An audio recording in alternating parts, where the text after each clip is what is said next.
Hello, hello, hello. Welcome to Kernels of Truth, brought to you by Progress Kentucky. Thank you so much for joining us this week. We're going to cover a couple of important Kentucky political news items in our news of the week. Do that briefly, then we got a parade of guests joining us this week. We're going to start with an update on the flooding in eastern Kentucky coming to us from Martin County. We'll be checking in with Katie Mueller, who is helping folks respond to the high waters. Then we'll hear from friend of the show, Lane Boldman, the executive director of the Kentucky Conservation Committee. She's keeping a close watch on the legislative shenanigans in Frankfort, give us an update on the bad bills moving forward, what folks can do about it. Then we are very excited to be joined by Roz Welch, who's the vice chair of the Louisville Democrats, who is also currently a candidate for county clerk. We want to check in on the state of affairs in Kentucky's biggest, bluest dot, the importance of African-American political leadership and engagement in Louisville. Should be a heck of a show, and we are really glad that you've joined us. So before we get into it, though, I want to help and check in and make sure you are ready to help create a more compassionate Commonwealth. It's clear we're going to need long-term power building to create better policies and political outcomes in Kentucky. We hope you will support us in our efforts to do just that.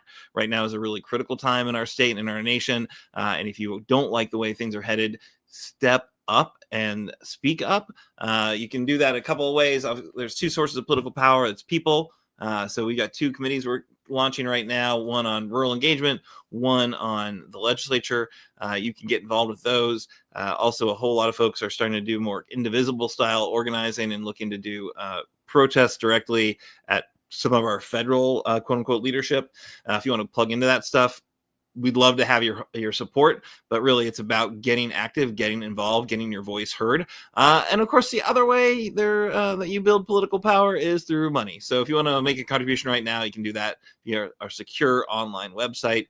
Help Act Blue to turn Kentucky purple, $10, $20, $200. It all adds up. And because we are a C4, none of it is something you can deduct, sorry to say. So, but let's check in right now with our co-host. Let us know who you are, where you are, what are you protesting today? You there on the internet, we want to hear what you're protesting as well. I know there's a lot to pick from. Feel free to put it in the chat while we are sharing ours. I'm Aaron. I'm coming to you from Lexington, Kentucky. And my sign today says F Elon or felon, depending on how you want to read it. But it was indeed the sign that I brought to the protest in Frankfort on President's Day. So you see, if you're watching the show, you'll see the crew of Progress Kentucky, board members and activists. It was a lot of fun to show up en masse and protest what's going on in DC. All right, now Kimberly, you there? You got a protest sign? I sure do, and I saw some T-shirts like that, Aaron, that said F, exclamation, whatever you want to use, Elon, and then on the bottom it said "fell." I might have to get that T-shirt for you. You deserve it. You deserve it. It works on two levels, Kim. That's why it's so awesome. It works on two levels. I know. And you've been missing my beautiful face, so I had to find another avatar that is me. All of us former queens are putting up our pictures this week in solidarity against the powers that be. I'm just going to put it like that. And we know who the powers that be. T and E. So anyway, I'm coming to you live from Louisville, Kentucky.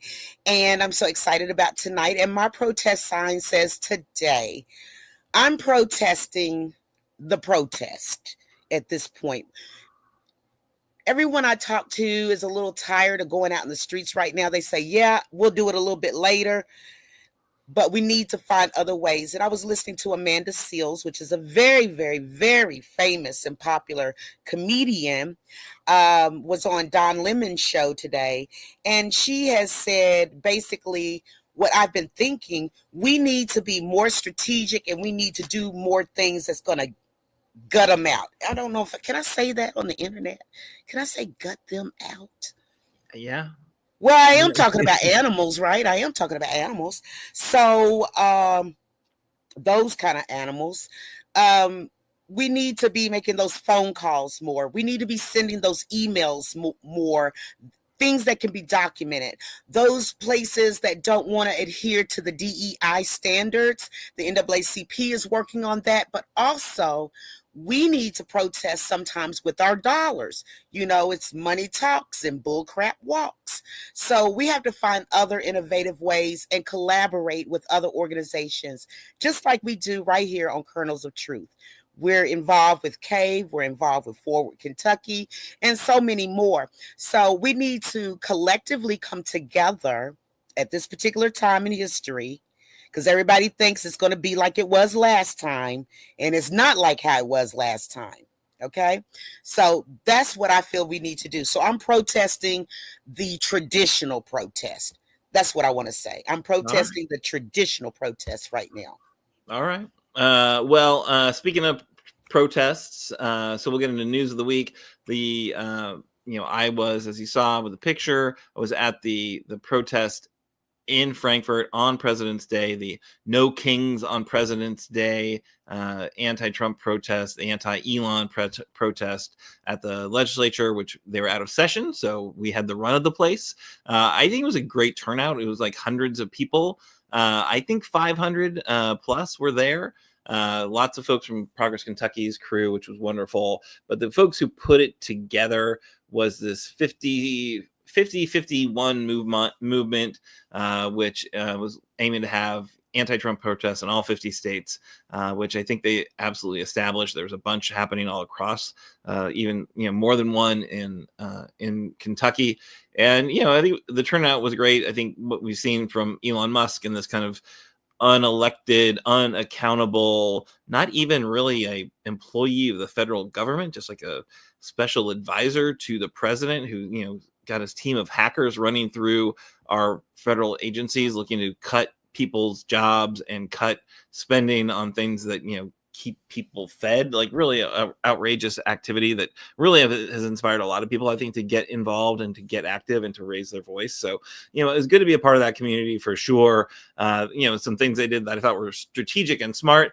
Encourage people to use the 5 Calls app to make those phone calls, like Kimberly just mentioned, the importance of being engaged and using your voice, and then called out a specific race in Wisconsin where people could actually phone bank to help support the liberal Supreme Court candidate, because that Supreme Court in Wisconsin is like balanced on a knife's edge right now, and this one special election could swing the court one way or the other. And of course, Wisconsin is a really important state. So some smart ways to get involved, I think, were shared at the rally. I do think it was a little. We brought signs, urging folks to help Eastern Kentucky. It was not as prominent in the conversation as I would have liked it to be. I think also the fact that we were in Frankfort was vaguely mentioned, but there was no real reference to what was happening the next day in that building. So that was interesting that they kind of failed to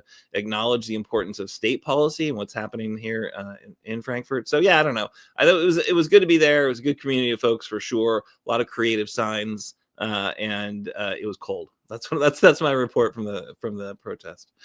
All right, Kimberly, I think you've got a news story as well. Are you there? Yes, I got you. I have to keep you on your toes, Mr. Aaron. Right. So I appreciate that. I do have the story today, and it's about the most wonderful person that we all know and love right here in Kentucky. And you know what? That is about our great governor. Okay. Our governor, Andy Beshear, joins a lawsuit against President Trump over federal funding. And this comes from the the Herald Leader. Yes.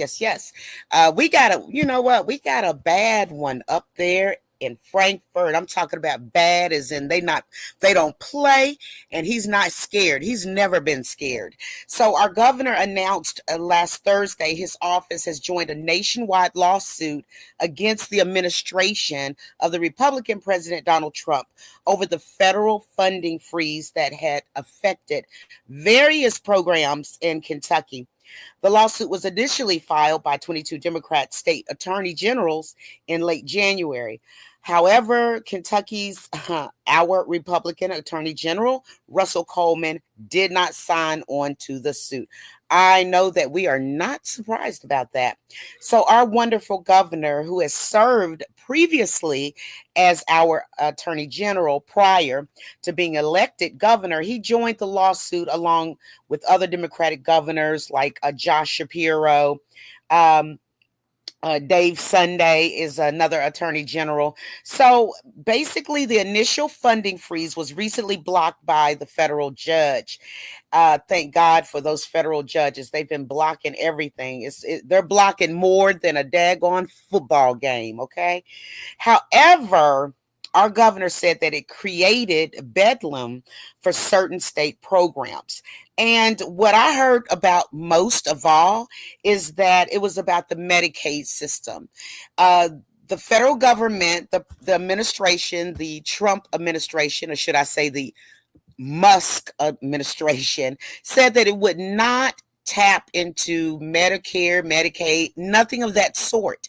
However, for a whole day, hours and hours, there were so many people in our state, great state that we live in, that could not get services, medications could not be picked up because they were unable to verify payment on the payment system for Medicaid in our state. And that really affected a lot of rural hospitals as well. These type of things, just for a day, without Medicaid, our rural hospitals would shut down, and a lot of healthcare workers would probably lose their jobs. So Bashir is saying that the overall freeze has been blocked, but we still see areas that are not complying with the order from the judge. Even Kentucky farmers have been affected by this. It was a pause on conservation funds. Also, our governor added the administration cannot currently access more than $6 million in funds to repair abandoned mine lands where they present a danger to people. So basically, our governor is this type of man. We know him personally. We know he has a heart for Kentucky, first and foremost. Whether you voted for him or you didn't, he loves you just the same. And he says that, and he's got great values. He said that he was raised to say that his word is bond.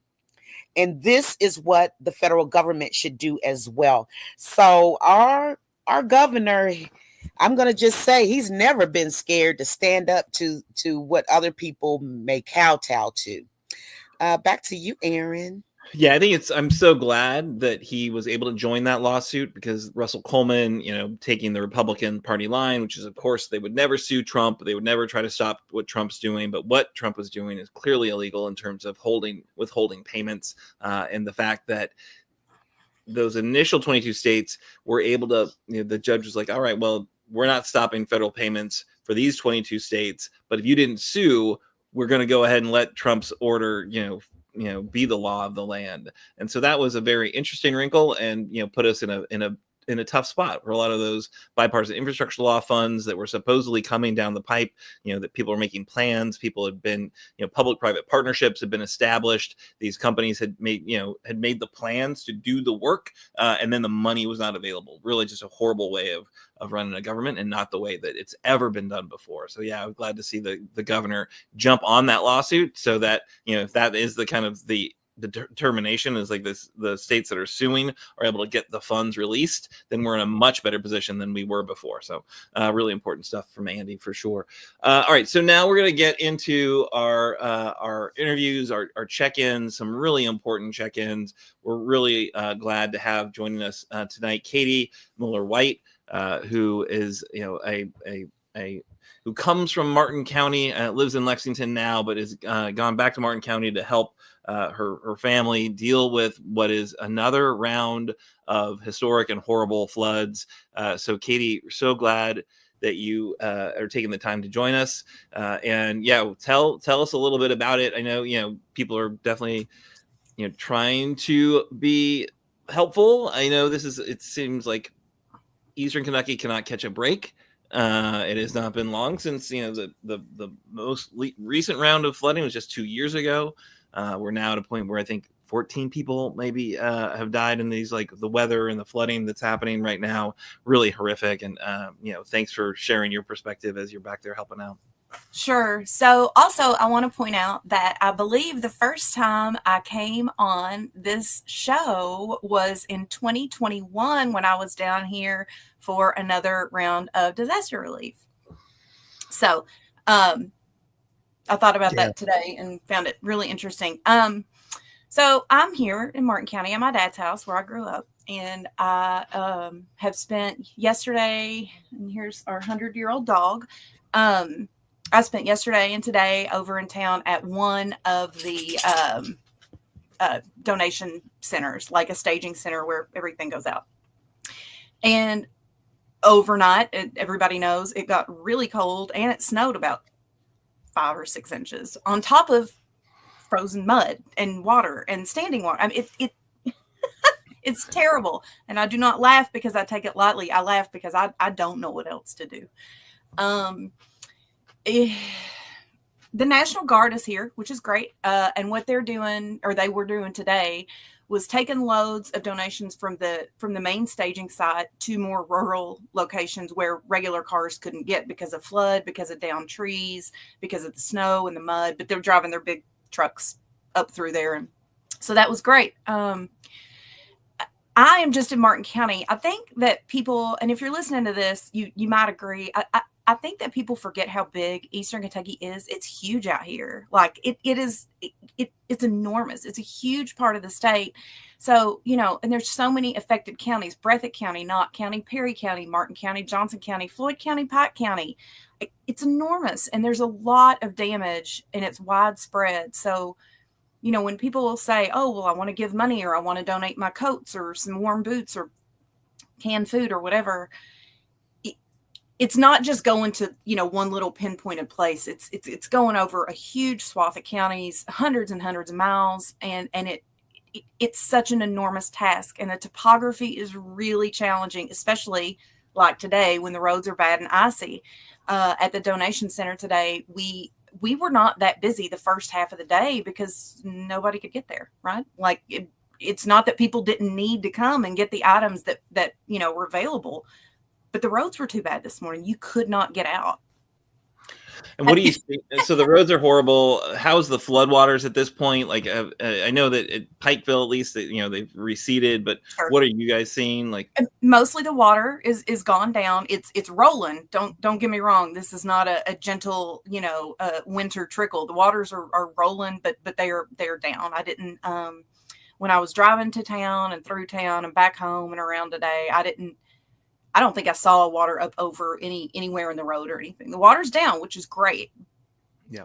But it's still standing. It's still standing everywhere. And it's come through and it's like hit a lot of homes, a lot of businesses. And so that's that process of mucking out. And then what did it do to the power when it was, when the structures were flooded? And so now you're coming in with horrible winter conditions. Yes. And folks just don't have bitter cold, single digit temps tonight, so all of that standing water where it's not very deep, it's going to freeze. Right. And the water, even though it's not raining or anything anymore, the hills and the mountain, they're saturated, right? So it's still running out and running onto the roads, even though it's not actually precipitating.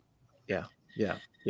Horrible. And I know we have some of the images, Parker, and if we can bring them on, like some of the images of what folks were experiencing and, just really some, just really high water throughout. Right. That's Pikeville High School, their football field. Look at that. That's insane. Yeah. The school itself or these businesses. Absolutely. And it's as you say, the topography of the area is awfully rough, and there's, you're usually in a valley or, next to a creek. And, so much of the structures have been just inundated.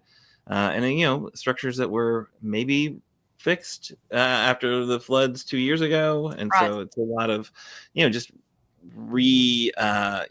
repeat flooding, really rough situation for folks living out there. And, but I know a lot of people show up. Kentuckians show up for Kentuckians. People are helping out. There's a lot of kind of mutual aid efforts. There's a lot, because I know FEMA has not been, disbanded yet. Trump talked about it, but what we do know is that federal aid has, started to get there. There was a federal emergency declaration. The governor requested that, and shockingly, it was granted quickly. And so, theoretically, federal resources will begin to flow. But I know a lot of times it's quicker just to go to people who are in these communities who know what needs are there. And I think that is a really important thing for us to talk about right now is ways that people can help, which it can seem intimidating or overwhelming. And a lot of times people think, oh, well, I just want to give to the first blanket organization that I can give to. And that's fine. If that is what you're comfortable with, that's fine. Facebook is not great. I know that there are a myriad assortments of reasons that Facebook is terrible. But in situations like this, it is a really valuable tool. And I encourage people to hop on their accounts. You've got them, even if you don't use it. Look for people that are from the area where the disaster is. People like me, and I'm certainly not alone in this. I am constantly got girlfriends and other friends driving back and forth from Lexington or Louisville or Covington to back to Floyd County, back to Martin County, back to Breathitt County. It's constant. There's always tons of us doing it. On the ground, hyper local help is what I see is in the short term, especially, and in the immediacy, it's what people need the most. Eastern Kentucky Mutual Aid, run by Misty Skaggs, who is a darling girl. EKY Mutual Aid is a great place to give your money. Cash helps. I know that people need coats and they need new shoes and they need blankets and cots and all that, but they also need cash. And they'll spend it on the things that they need it on. And I always am a huge supporter of EKY Mutual Aid. And Misty does all of that work. And she is just such a good human. And we're lucky to have her. I want to plug two other organizations. And for anybody listening, I want you to know these are both registered 501c3s. They are transparent with their financial reports. These are organizations where your money is going directly to what it says it's to. There is no overhead. These aren't organizations with a paid staff. They've got the 501c3 status, but these are not orgs where people are like making money or getting big fat salaries. Down in Hazard, my girlfriend Kate Clemons has a really wonderful organization she started during the last big flood. It's called Roscoe's Daughter. And she has been working nonstop. I heard from her this morning, and she said she laid down for the first time last night. And they are currently working on helping folks get hotel rooms, trailers, campers, like getting them into even temporary shelter. But so they're not sleeping on cots in the high school gym. Yeah. And they work on daily hot meals for everybody too. That was how she got Roscoe's Daughter started. But Kate is really incredible. Roscoe's Daughter is an incredible organization. Hazard seems like a million miles from here. I wish I was closer and I could go help her out more.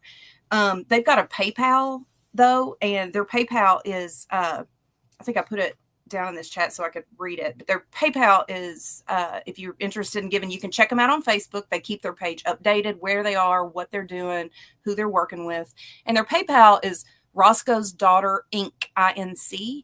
And they really, Kate does so much with so little, and I'm so proud of her. Another really good organization for our animal lovers, and that's the thing is people lose their pets and they, maybe can't take their pets to the community shelters where they're staying and they need places to send their cats and dogs, is called Stray Hearts Animal Rescue. Laura McCoy runs that one, and they typically work in like Martin, Lawrence, Johnson, Floyd County area, but I have seen those girls go all over the place to pick up dogs, a litter of kittens, a donkey, just whatever it is that needs saving. They're on top of it. And I think right now is a really important time. If you're an animal person, which so many of us are, like my mom is a very dedicated animal supporter. So that's a really great place to give too. They also have a PayPal. So Stray Hearts Animal Rescue, run by Laura McCoy and Polly Ward, the best girls on earth, is Stray Hearts with an S, animal rescue at yahoo.com. And that's their PayPal address. Awesome. Again, these are hyper local places where people can give. Their money is 100% going to a local, same day, on the ground organization that helps people who live there in real time. Really important, right? Because right now there's kind of like gap needs, right? People just need a hotel room because their place is still flooded and they Right. need a warm place to sleep. Right. So And nobody should have to lose their pets because a natural disaster happened again, right? Like that's not fair. So the animal places and the hot meals, getting them into trailers, EKY mutual aid, it's all so important. But I cannot emphasize enough how much I encourage everybody to reach out to hyperlocal, same day on the ground organizations. absolutely. So, Katie, thank you for joining us. Thanks for the work you're doing for your family and for your community. And I know it's rough to go through this, and I promise we'll have you back in a time when there's not a disaster. So we can just talk about our kind of rural engagement and our general thoughts of what we need to do to help support our state across the Commonwealth. But really quick, Aaron, if you'll give me 15 seconds, I want to give a very public thank you. I made a post on Facebook and Instagram 3 or 4 days ago when this happened. And my husband and I live in Lexington. And I said, hey, I would like to do some coats. Everybody needs a coat. It's going to be cold again. And I had in probably 48 hours, our entire front porch was full of coats, full. Big coats, little coats, new coats, very gently used coats, all in impeccable, clean, perfect condition, warm hoodies, hats, mittens, socks. Lexington really turned out. And then a bunch of people couldn't make it, so they just gave me money to Venmo, and I went to Sam's Club and bought a bunch of other stuff. But I want to say thank you to anybody who interacted with that post or shared it and had other people interact. I was able to really collect some incredible warm weather items and as well as like cleaning supplies. And I took a bunch of Depends and diapers and stuff too. But I just want to take the opportunity that I have to say thank you to all y'all for jumping in on that one, because it was much needed and much appreciated. Thank you so much. Absolutely. And thank you for doing that work. So important. All right. So we have got to move on. We've got another guest joining us right now, Lane Boldman, who is with the Kentucky Conservation Committee, friend of the show. Lane's been on, I think, every single General Assembly that we've covered to tell us what's happening in Frankfort. So Lane, what's the good, what's the bad, and what do people need to know about the General Assembly in Frankfort right now? Well, it's a short session, so we're running pretty fast. But today was the last day to file new bills, so that means that we aren't going to see much more, although there are a lot of placeholder bills. So we're still waiting to see what comes of those. But I'm really, really glad you had your last guest on, because I had gone down to the flood areas last time, a couple of years ago. And, I just can't say enough about Eastern Kentucky and the needs they have down there. And it's a shame, because they've really been trying to pull themselves up by their bootstraps from the last round. So yeah, thank you so much for bringing attention to it. If y'all haven't been out to that part of the state and you want to get your hands dirty and get out there and start helping people, I'm sure they could use it. But as far as the General Assembly goes, there's one big bad bill that we're really trying to get attention to, and it ties into your last guest too. It's Senate Bill 89, which has to do with water quality protection. And so that bill passed the Senate, and it's not assigned yet to committee, but it's in the House. And it's a pretty severe bill. It would basically change the definition of protected waters in the Commonwealth. So we have got a lot of groups paying pretty close attention to this. The Kentucky Waterways Alliance, the Sierra Club, Kentucky Resources Council, and our organization, Kentucky Conservation Committee, are all getting the word out. It removes the protection from many of the streams and headwaters and groundwater in Kentucky, and it basically takes us down to the federal standards. The federal standards focus on navigable waters, something you can put a boat on, right? But groundwater is the source of drinking water for over 30% of Kentucky's population. All those wells and what farmers use to irrigate, that's all used from groundwater. So Kentucky has higher protections than the federal standard. And the reason for that is we have a lot more waterways than most states. We have more interior waterways than any state except Alaska. So this is a pretty big deal. And it started going through the Senate pretty fast. And we have hoped that we have been able to slow it down as it's making its way to the House. Hasn't been assigned to a committee yet, but we are asking people to make calls to House leadership, ask them to slow this bill down, and go ahead and call your own representative. Call the whole House if you like. But we just want to make sure people understand that they're changing how waterways are protected. And why is this happening? What's the motivation for absolutely eviscerating our clean water protections in the state of Kentucky? Yeah, so like many things in the state, the origins of this one tend to come from the coal mining areas, and they have a lot of mandates on them to clean up the waterways from legacy coal pollution, right? But this affects everybody. So, but that's what's been driving the bill is the coal counties. Yeah. All right. So that's our call to action for the day.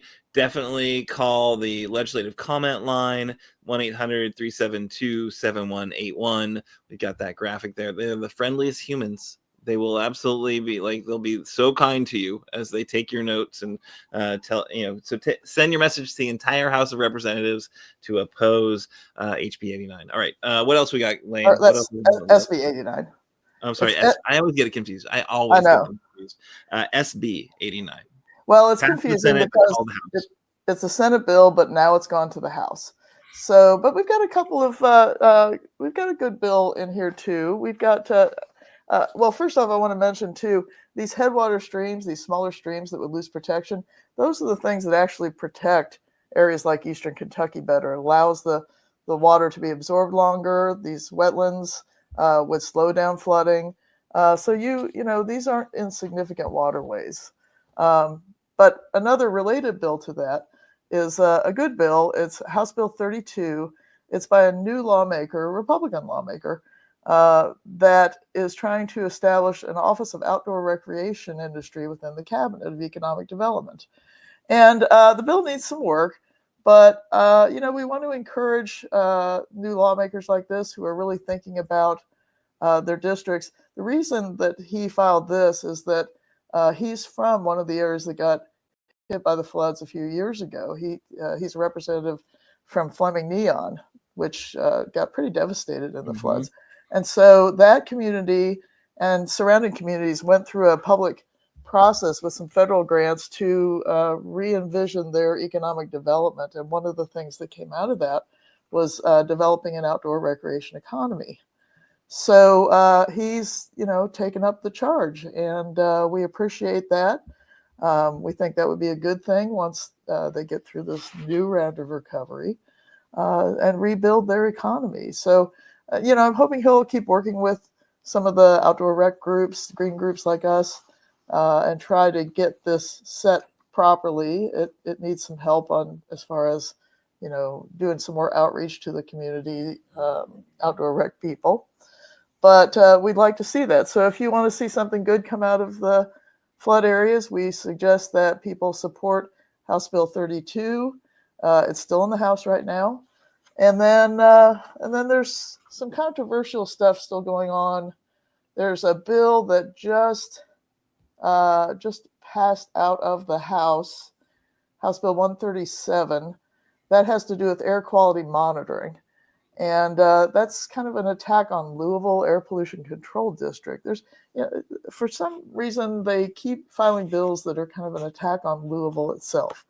And this one, what it does, it would take away the ability for citizens to present evidence on air pollution air quality.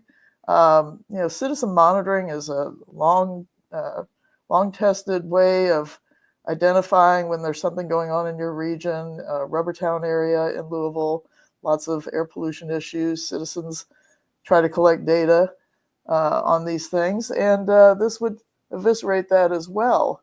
So House Bill 137, we oppose that. We'd like people to make calls, particularly if you're in the Louisville area. there's been a lot of articles on this. It just passed the House and with a vote of 73-16, and will be making its way to the Senate. We will have all these updated on our website tonight. We just got today's updates on the bills. So if you visit our website, you'll be able to find out more about these. Okay, so HB 137, and this is by Representative Gooch, of course, because all bad bills come from Gooch, almost all. But this is HB, but you want to call the Senate to stop it, whereas it's SB 89, but you want to call the House to stop that one. All right, Yes. Got it clear, folks? But yeah, go to Lane's website. The Kentucky Conservation Committee has got a great tracker and can give you all the talking points you need and why the analysis that shows why these bills are bad. They're not in our Commonwealth's best interest. We'll have the new updates up tonight, so check it first thing in the morning for any last minute updates. Awesome. Anything else you want to encourage folks to think about in terms of the legislature? Yeah, there's one more that we'd like people to look at. It's House Bill 173, and this has been a real food fight also in Louisville as well. It all had to do with an ordinance that was passed in Louisville a couple of years ago on rental properties, asking for a registry for lead contamination reporting, and the landlords in that region just went totally crazy over it. Lead's a neurotoxin, particularly important if you've got kids. It seemed like a logical enough ordinance, but this bill right now is filed in the House, but they're also negotiating with the Louisville Metro Council to pull back their ordinance. And, they won't move forward on this bill if they pull back on the ordinance. Well, to me, that's insane. But this tells you the importance of phone calls, because I heard from one lawmaker that the calls from the landlords were beating out the advocates 100-1. Now, I don't know if that's hyperbole, but it was a little scary. So, make some calls and say you oppose House Bill 173. House Bill 1. No one likes lead. No one likes lead. Yeah, no, it's not good for you. All right, this is so helpful, and again, we'll have the links to your bill trackers in our show notes. Again, Lane, thanks for the work that you're doing for sure. Kimberly, any final thoughts or questions for Lane? Always, I have thoughts and questions from Miss Lane. I love her. I just really like the way that you keep up with all of the bills and everything, and you make it so concise and easy to understand, because it is, if you just go on your own, it's a lot to try to understand. So I will be visiting your website tonight for the umpteenth time, and check out what you've got going on there. But yeah, she's truly a friend, Aaron. She's truly a friend of this show. Oh, absolutely. No, yes. Absolutely. A huge resource for the entire state, and absolutely a friend of the show. Thanks, Lane. Well, thank you so much, guys. All right. So now third, last but not least, and in fact, really was the first guest we built this show around. Really thrilled to be joined by Roz Welch, who is a voice from Louisville, who we want to just highlight as apparently the first elected African American representative for the Louisville Democratic Party. So first, elected leader in the Democratic Party there in Louisville, which I think is staggering, and goes to show that Black History Month is like, it's not in the past. It's like we're doing this right now, apparently. We are making history every single day.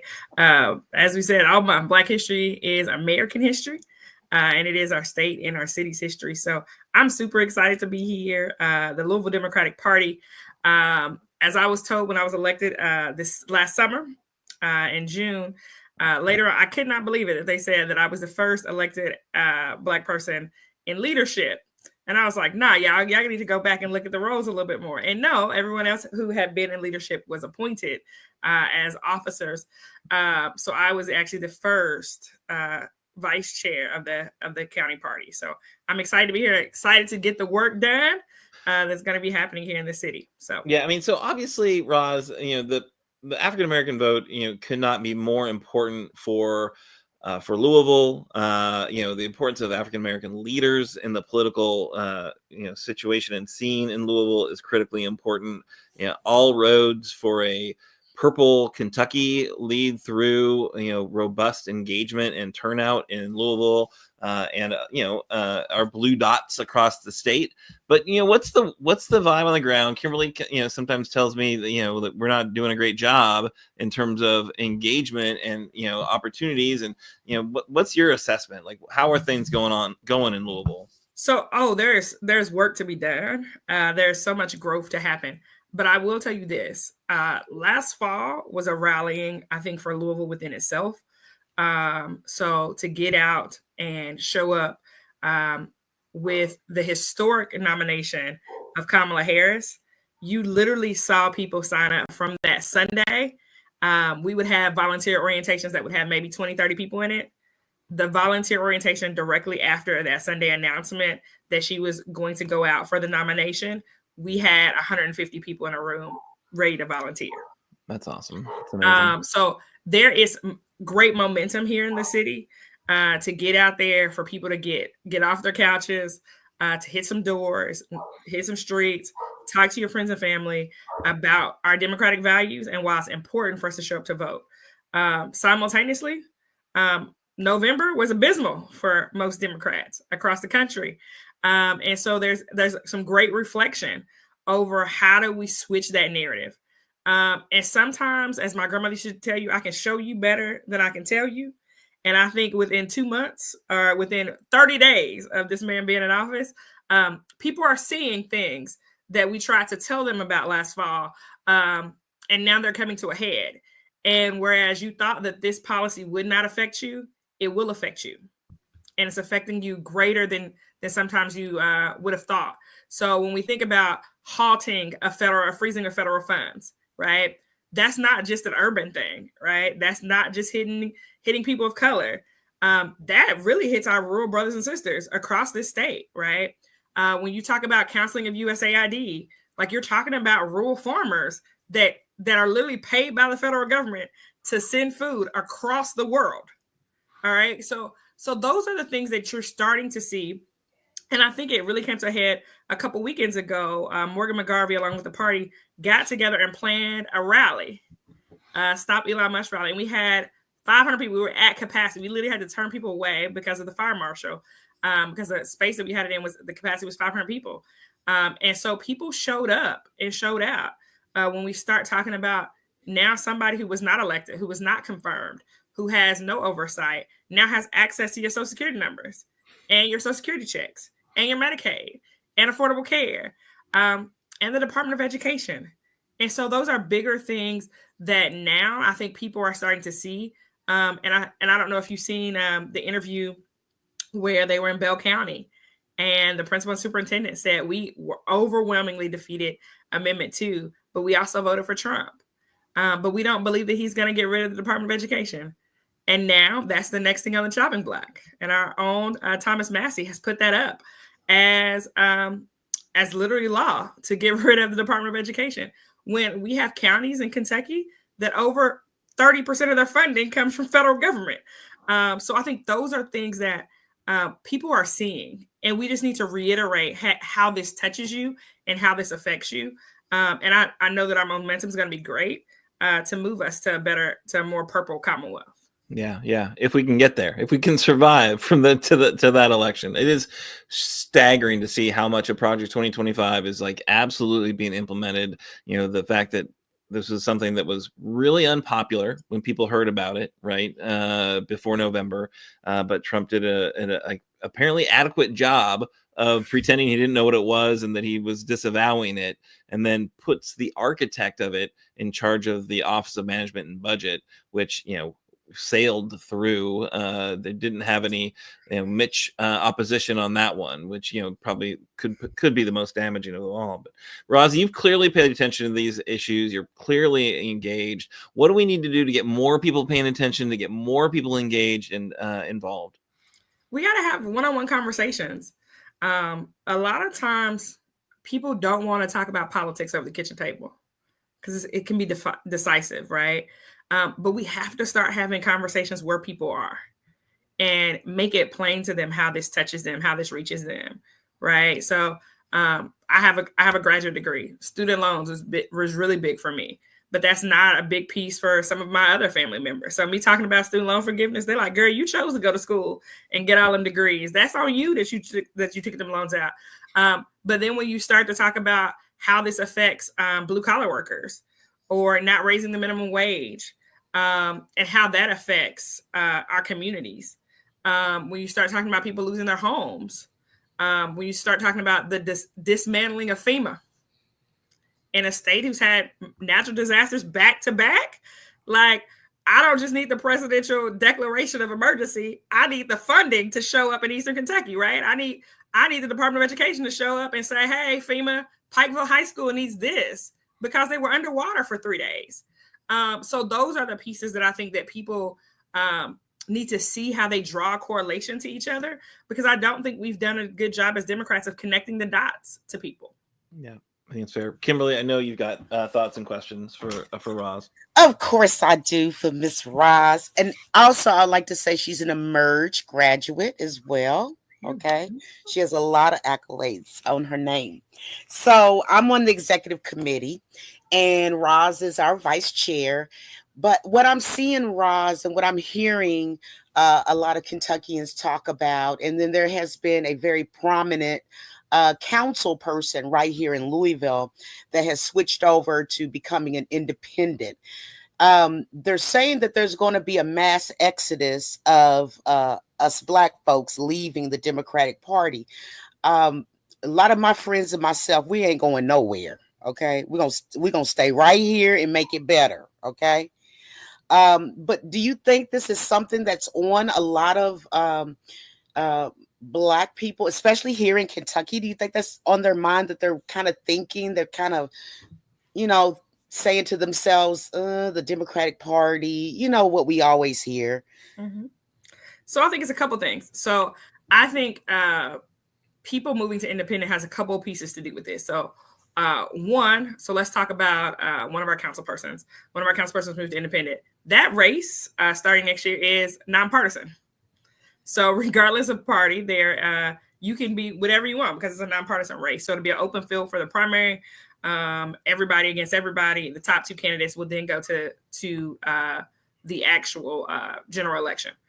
So I think that's part of like, how do I play to my base from where she is? So based off of the neighborhood she's in, what does that look like? Because she had to draw a lot of red votes to get to keep her seat in 22.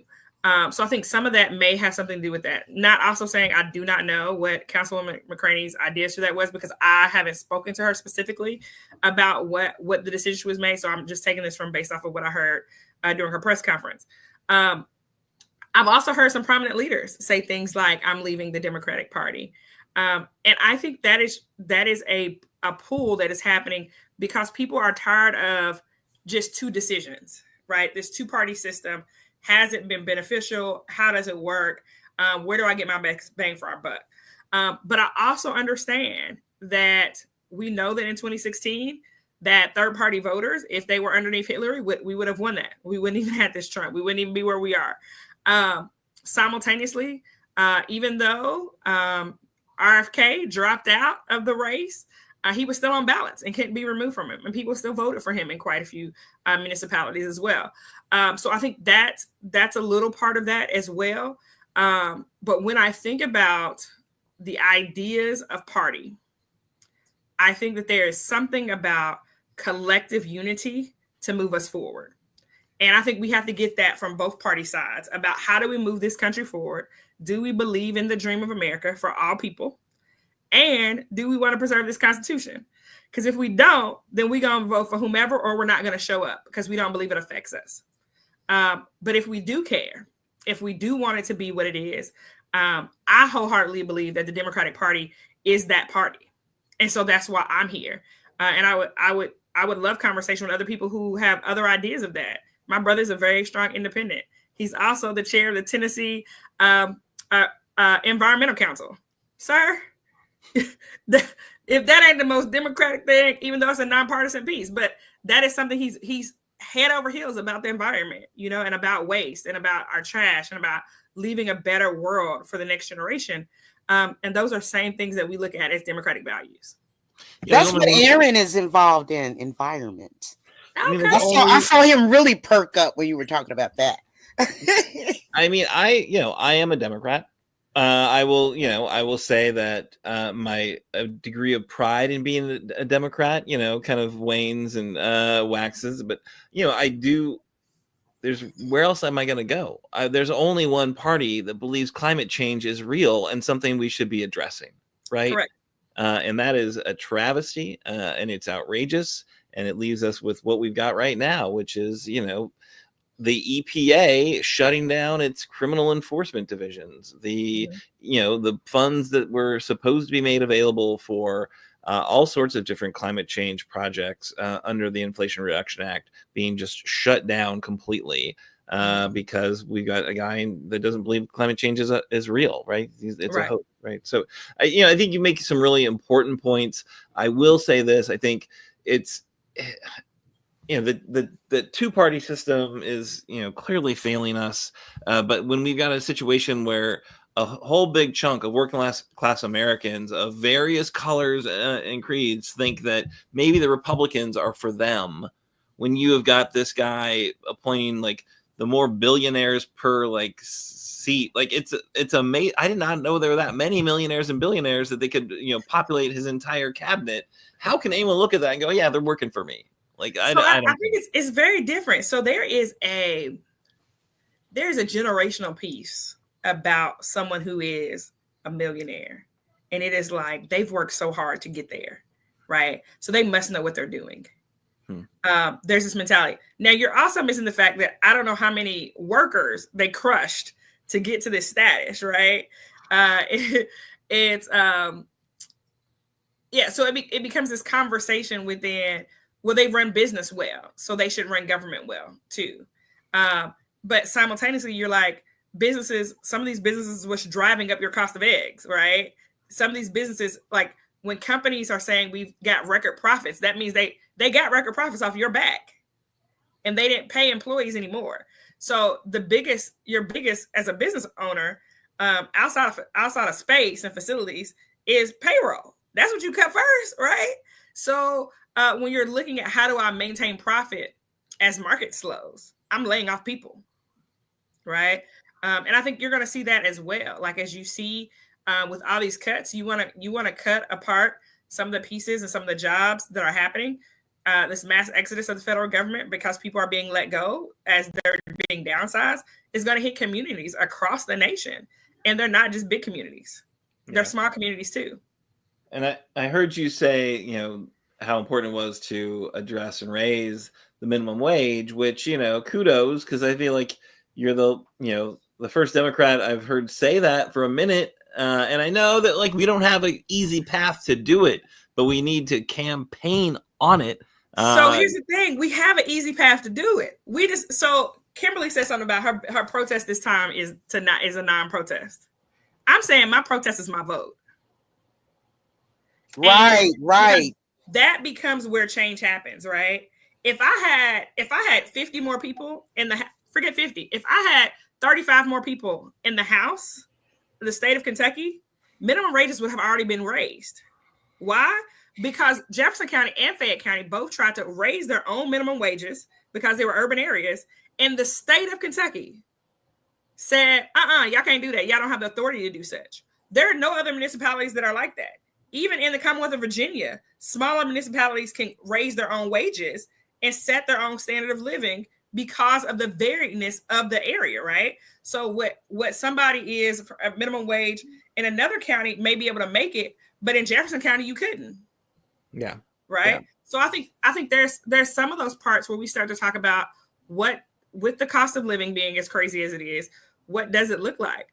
Is somebody who makes $100,000, which sounds crazy in Kentucky, is somebody making $100,000 in this economy, they're lower middle class. Once you put in mortgages, student loans, etc., that's where a lot of people end up landing, right? If you got a student loan bill that's $1,500 a month plus rent that's $2,500 a month, you're there again. Yeah. So I think there's some conversations that need to be having about that, but it happens when we put people in office who align with our ideas. You just had people here earlier talking about what's happening in Eastern Kentucky. Everybody gathers around, we send money, we send resources to Eastern Kentucky. Simultaneously, right behind that, we have flooding in Eastern Kentucky. Then we have waterways not being conserved. So now those same flooded waters are going to be polluted flooded waters. And so it's not going to be inhabitable after it becomes polluted. So now you need more money to clean up what just came through. All those go together. Absolutely. Kimberly, I'm sure you have a question or a comment for Roz. Yes, I just think that Roz brings that energy back to the Democratic Party, actually. We need to be energized. I think I need a jump as well. A lot of us are really exhausted, especially when it comes to Black women. We have been in the fight for everybody. So now you've got a lot of communities coming to us. Will you help us? Will you help us? I'm willing to help whomever, because we're all human beings, first of all.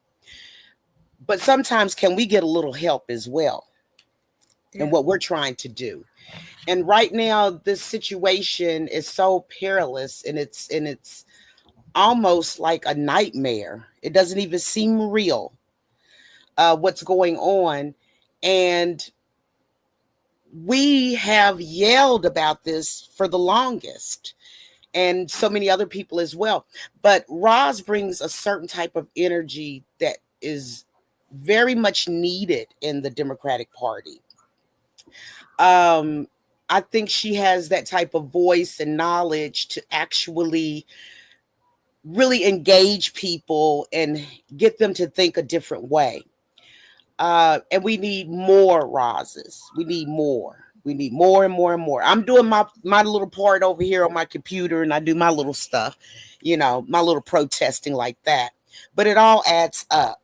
But this is the time, Aaron, I would say, women and men like Roz, it's time for the young ones to come up and show what they have and make this party a lot better and make this state a lot better. That's what I really feel. So I'm just making a statement. Yeah. I'll piggyback your statement. So one of my sayings is kind of like one of my mottos that I live by, is that I'm in the room to make room. And so I show up in spaces sometimes as the only, as the first, apparently. But my goal is not to be the last, right? My goal is to bring somebody else alongside of me. And I know that there's this part of Black women who are walking around like we were the 92%. And we did all that we could do. We laid it all on the line. And it didn't come up our way. And so the question is where's everybody else? And I think that's been a sentiment for at least the last 2 months. Like, we've been outraged on social media, and then we be like, now y'all gonna have to show up now. You gonna do your part now within there. But also understanding that Black women have organized for centuries. And so sometimes it may be time for us to teach some people how to organize, how to make movements happen. And I think that's the part where, from a community perspective, that we have to do a better job, even from within the party. Last fall, we did something called community outreaches, where we went across the city at different libraries and met with constituents where you were. I'm not asking you to get out your neighborhood. Come on over here and meet me at this library and let's talk about what's going on. Because sometimes we got to go to people. Like, stop asking everybody to show up for us. Let's show up there and see how they then show up as well. So I think both of those pieces have a great implication on where we move forward as a party, and then how we also bring more people to the table, because that's key. If we have the same ideas that we had as the Democratic Party of the 70s of Kentucky, we're not going to recruit nobody else. We're going to keep having people leave and go to independent. We have to be the Democratic Party of 2025. Yeah, I think that's totally right. And I appreciate your perspective and coming on and sharing with us. And I appreciate you, hanging out and hearing our other guests as well. But I think it's really, I can't give up hope, because I know the policies of the Democratic Party are more popular than the policies of the Republican Party. No one really wants the Department of Education. They might think, oh yeah, get rid of bureaucrats, but they do not want rural schools defunded, right? We know that because when we educated folks about Amendment 2, which could have defunded rural schools, they came out and, as he said, absolutely rejected it, right? And when we put the other Amendment 2 on the ballot, like when we wanted, like, hey, we think abortion rights should be in the Constitution, and the Republicans said, no, we think we should explicitly remove it from our state constitution, the public sided with us, right? So, our and I know they will never let us put a minimum wage increase on the ballot, because that would absolutely carry the day, right? Absolutely carry the day. So what we got to do is we got to get those 30 more people in the House and however many more in the Senate, so we can absolutely put those policies in front of voters. But people have to make that connection that when they're going in the polls, it's not, this party isn't, this is the party that's going to bring you a minimum wage increase. And it's got to be crystal clear for people. And I would say this, this is going to be my last piece. And sometimes it takes rough times to get something better. Mm-hmm. So we wouldn't have had Barack Obama if we didn't have George Bush, right? Mm-hmm. We wouldn't have had Joe Biden and the recovery we had after COVID if it wasn't for this first Trump administration. So the bounce back of America is going to be phenomenal. Like, I know that it is. Like, I am not only am I trusting and believing that it's going to be, but I'm going to work to ensure that it will be. And that also includes the fact that 2026, we got midterm elections coming up. We have 3 special elections this year across the country that could literally change the House dynamic. So if we win all 3 of those House seats, Democrats will be back into power in the House, which is going to stop a whole lot of this foolishness that takes place, because the House controls the purse strings. Maybe the government. That's what was set up in the Constitution. Maybe we'll see what the Supreme Court says. Hey, listen. I'm just gonna say that's what the Constitution says. So even most of the people on the Supreme Court do believe in the Constitution, regardless of if they're trying to say that he don't have some other powers. But within there, like, I think that's a crucial part to this. And then in midterms, like, we have the option to take out the Senate as well and switch that over, including our very own. Mitch McConnell's seat is up for re-election in 26. So there are some things that we can do and that we are putting in place right now.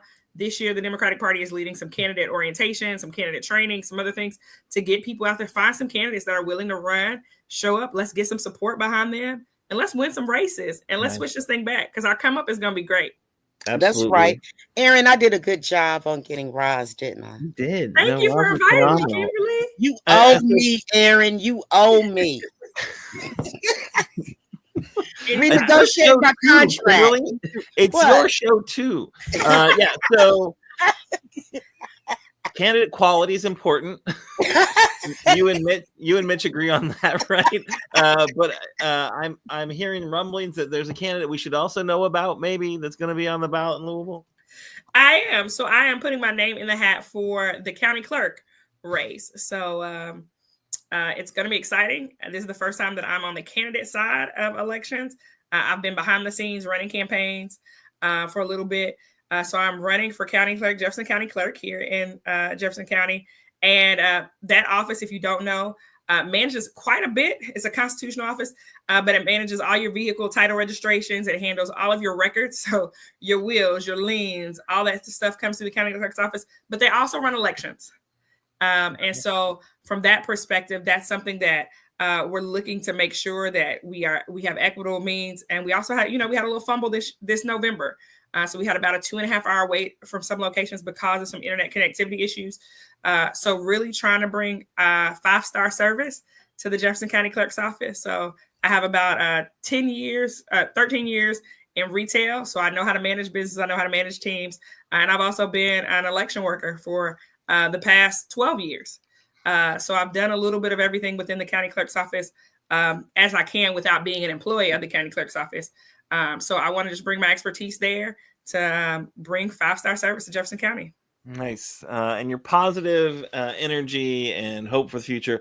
Thank you so much, Roz, for joining us. It's been an absolute joy to chat with you. Good luck with all the work that you're doing, partisan or no, and hope we can check in with you again. All right. Thanks so much. Have a great day, y'all. Awesome. Thanks, Roz. All right. So, Kimberly, you going to close us out? I sure am. It's been like the greatest show. We had Katie on here. We had Lane on here. We had Roz on here. We had you here, Aaron. We had me and all of our many viewers and listeners. So it's all good in my book. So I'm going to just say this really quickly. Progress Kentucky is a nonprofit organization. You know what I'm going to do, Aaron? I don't. I'm going to tape this. Not that much to say. Come on. You got someplace to be, Kimberly? Come on. I just want to see you laugh, man. I just want to see you laugh. Progress Kentucky is a nonprofit organization registered with the Kentucky Secretary of State and organized as a 501c4. We are affiliated with the Indivisible Project and the Commonwealth Alliance for Voter Engagement, otherwise known as CAVE. And we are also proud members of the Forward Kentucky Network. Progress Kentucky's goal is always to educate, organize, increase voter turnout, and advance a progressive agenda through civic engagement. Please join us next week. We're going to have somebody so wonderful next week. Who's next week? Is it Shamika? Okay. Jefferson County being represented, finally. Shamika Parrish Wright, who a good friend of ours as well. She will be here. She's a councilwoman. And also, it was a big upset because she came in second in the mayoral race. Yes, it was. Nobody saw it coming. Nobody saw that coming. But she's a wonderful lady. She also has an organization called Vocal Kentucky, Vocal KY, and they do a lot of excellent work. So we'll be joined by her. And production of episode 198 was by our very own Parker tonight. Thank you so much, Parker. You always do a great job.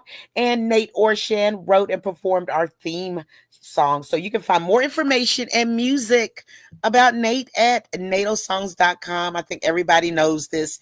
natosongs.com. And if you missed our weekly live stream on Facebook or YouTube, audio podcast and our show notes are always available on Apple, Google, Spotify, and wherever you get your podcast. If you do listen to the pod, please, please, please leave us a 5-star review. You all know how the algorithms work. We really appreciate you. And some logo and some graphics was provided by Couchfire Media. I look forward to seeing everybody next week.